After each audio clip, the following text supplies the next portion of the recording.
name's Brian English, forum name Hyperbytes, and in this module we're going to be looking at checkboxes.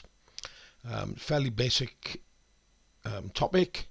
A lot of you will know exactly what you're doing with this, but certainly a lot of new users can get a little bit confused as to how you deal with checkboxes within Wappler, and in particular because if you use the bootstrap table generator, it actually generates the wrong code for the checkboxes, which obviously causes a bit of confusion. So what we're going to do is we're going to have a look at the code that we need to do to be able to do this working with checkboxes. So I'm going to start with, we have some data. I just have one record here, and this is basically a page data, blog type page, where you've got a title, content, and an online flag. That online flag would flag whether the data appears in the public environment or not. So one record only. I've done that just because being lazy, I'm using a fixed parameter to be able to get that data from the database. So the database side, I have two server actions. One is just get page, which is a single record query. It pulls the page data through based on the parameter that's sent to it as a get parameter. Fairly straightforward stuff. And we have an update page, which again is a bog standard Wappler generated post fed update action, where we're just updating those fields from the post items that are sent. So that's about as standard as it comes. What I've then done is I've gone into this page, and what I've done is I've generated a form using the bootstrap form generator.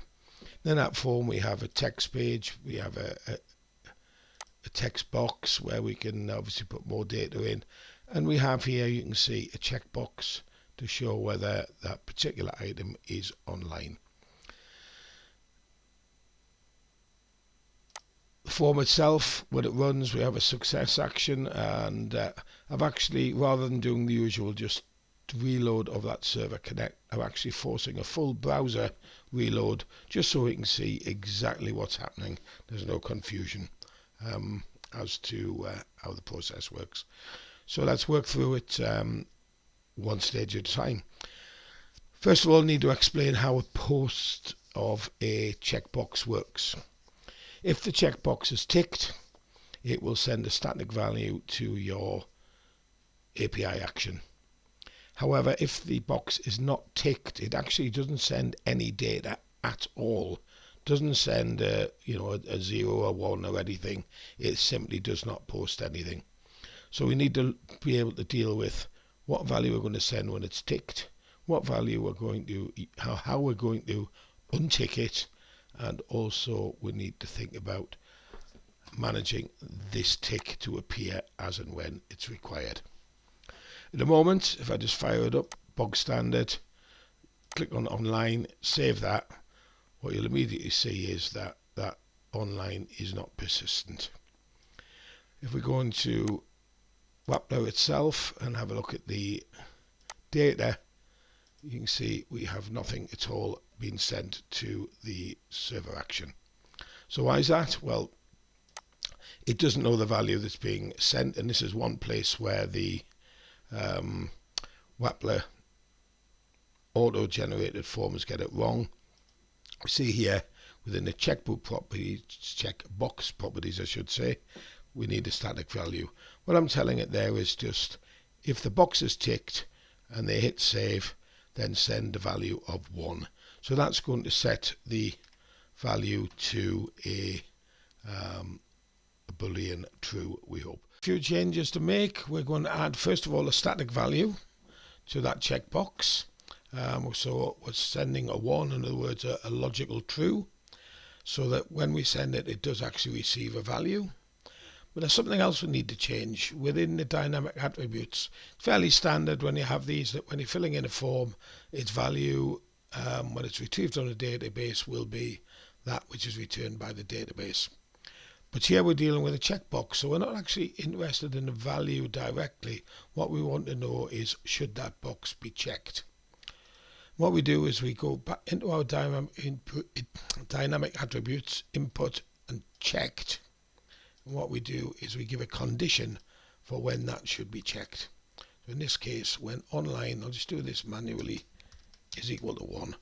So that button will be checked when that online flag is set to on. Now, excuse me, hopefully we should